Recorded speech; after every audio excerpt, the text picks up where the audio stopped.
என்னத்தை குளிக்கிட்டு இருக்கேன்னு பாக்குறீங்களா? வாங்க வாங்க, இங்க வாங்க, கிட்டத்துல வாங்க. பாருங்க, எலுமிச்சை ஊறுகாய் போடுறதுக்காக எலுமிச்சத்துல கட் பண்ணி உப்பு போட்டு ஊற வச்சிருக்கேன். ஒரு 3 நாள் கழிச்சு ஊறுகாய் எப்படி போடுறதுன்றத ஒரு வீடியோவில் கண்டிப்பா பாத்திரலாம். இன்னைக்கு நம்ம வீட்டில் என்ன லஞ்ச் மெனுன்றத வாங்க பார்த்தலாம். சிம்பிளா இருந்தாலும் எல்லாருக்குமே இது ரொம்ப ரொம்ப பிடிக்கும். ரொம்ப மைல்டா இருக்கும். எல்லா குழந்தைங்களுக்கு கூட நம்ம கொடுக்கலாம். வாங்க என்னன்றது பார்க்கலாம். எல்லாமே ஒரு மியூசிக்கோட தான். இங்க பாருங்க, சூப்பராக தலை ஒரு பிசிபில்லாபாத் தானே, அதானே பேர் பிசிபில்லாபாத். ஐ மீன் பருப்பு, அரிசி பருப்பு சாதம், நல்லா கத்திரிக்காய் வீட்டில் இருந்தால் கடைசியாக இருந்த எல்லா வெஜிடபிள்ஸையும் போட்டுட்டேன்.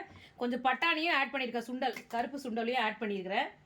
நல்லா இருக்கும் இது கத்திரிக்காய், உருளைக்கிழங்கு, கேரட்டு, பட்டாணி அதெல்லாம் போட்டு அரிசி பருப்பு போட்டு சூப்பராக செஞ்சுருக்கேன். அது தொட்டு சாப்பிட்றதுக்கு கொஞ்சமாக வந்து பார்த்திங்கன்னா மாங்காய் ஊறுகாய், அப்புறம் வந்து வடை. கடையில் வாங்கினதான் வடை, டைம் ஆகிப்போச்சு, வேலையே இன்றைக்கி முடிக்கிறதுக்கு ரொம்ப லேட் ஆகி போச்சு. ஸோ சிம்பிளாக இருந்தாலும் எனக்கு ரொம்ப பிடிக்கும், மைல்டாக இருக்கும். இந்த மாதிரி லஞ்ச் மெனு உங்களுக்கு யாருக்கு பிடிக்கும்னு கமெண்ட்டில் சொல்லுங்கள். வாங்க சாப்பிட்லாம்.